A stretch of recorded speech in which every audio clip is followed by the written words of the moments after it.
Hello and welcome back to another video of stock analysis exclusively on the scalping trade। अगर आपको भी किसी FMCG company की details निकालनी है तो कैसे निकाल सकते हैं वो ध्यान से सुनिएगा। इसके 3 पैरामीटर्स होते हैं, यानी कि टोटल 3 पैरामीटर्स होते हैं। के थ्रू आप किसी भी एफएमसीजी कंपनी के बारे में जान सकते हैं, उसको पहचान सकते हैं और उसमें इन्वेस्ट करने का सोच सकते हैं, यानी कि यहाँ पर आपको इन्वेस्ट करना चाहिए या नहीं चाहिए ये आप बहुत इजीली निकाल सकते हैं। आप शायद ही जानते होंगे कि अगर किसी भी एफएमसीजी कंपनी की प्रोडक्ट लाइन होती है वो बहुत ही ज्यादा इंपॉर्टेंट होती है, यानी कि किसी भी एफएमसीजी कंपनी की प्रोडक्ट लाइन बहुत ज्यादा बड़ी होती है। इसलिए अगर हम इन कंपनीज की एनालाइजिंग कर रहे हैं, यहाँ पर इन्वेंट्री बहुत ज्यादा मेजर रोल प्ले करती है। यहाँ पर इन्वेंट्री को एनालाइज करने के 2 यूनिक पैटर्न्स होते हैं, यानी कि 2 पैरामीटर्स होते हैं। इसके अंदर सबसे पहला पैरामीटर जो आता है वो आता है inventory turnover ratio. Basically inventory turnover ratio आपको ये बताता है कि किसी भी कंपनी का कितना माल आ रहा है और कितनी जल्दी वो बिक रहा है, यानी कि मार्केट के अंदर सेल हो जा रहा है। कंपनी का आईटीआर ज्यादा होगा, यानी कि इन्वेंट्री टर्नओवर रेशियो ज्यादा होगा, हम कंपनी के बारे में ये समझ सकते हैं कि कंपनी अपना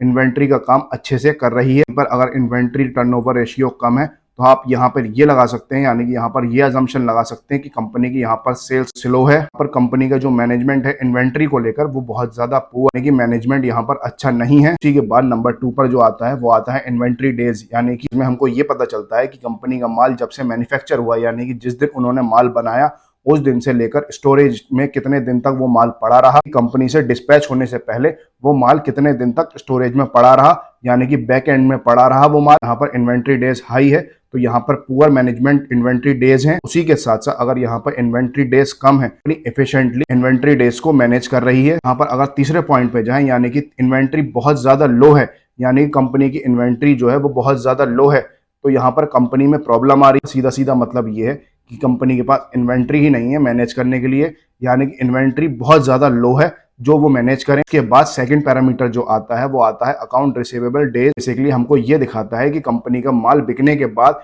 कंपनी के पास कितने टाइम में पेमेंट आती है। जनरली ये जितना पैरामीटर लो होता है, यानी कि ये जितना भी लो होगा उतना कंपनी के लिए अच्छा होता है। जनरली अगर ये हाई होता है तो कंपनी का कलेक्शन ऑफ क्रेडिट बहुत ज्यादा पुअर हो जाता है, यानी कि बहुत ज्यादा बेकार हो जाता है, यानी कि जो कलेक्शन का प्रोसेस है वो बहुत ज्यादा वीक है। जो इनका कलेक्शन करने का तरीका है, यानी कि जो इनका प्रोसेस है वो बहुत ज्यादा वीक है। कहीं ना कहीं सारे पैरामीटर्स को देखने के बाद इसका जो डायरेक्टली असर आपको देखने को मिलेगा वो कंपनी के कैश फ्लो पर देखने को मिलेगा। ये सारे पैरामीटर्स पुअर होते हैं तो कहीं ना कहीं कंपनी को एक झटका मिल सकता है।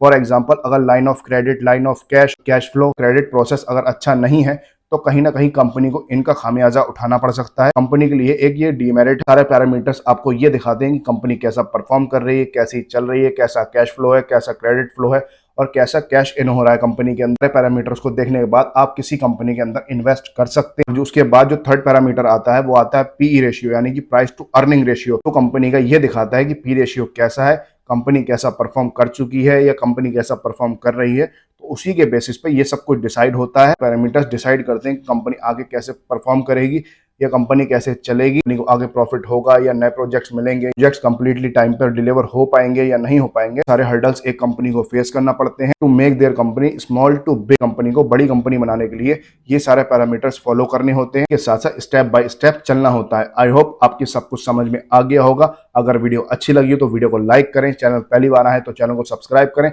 जब तक के लिए देखते रहिए हमारा YouTube channel the scalping trades.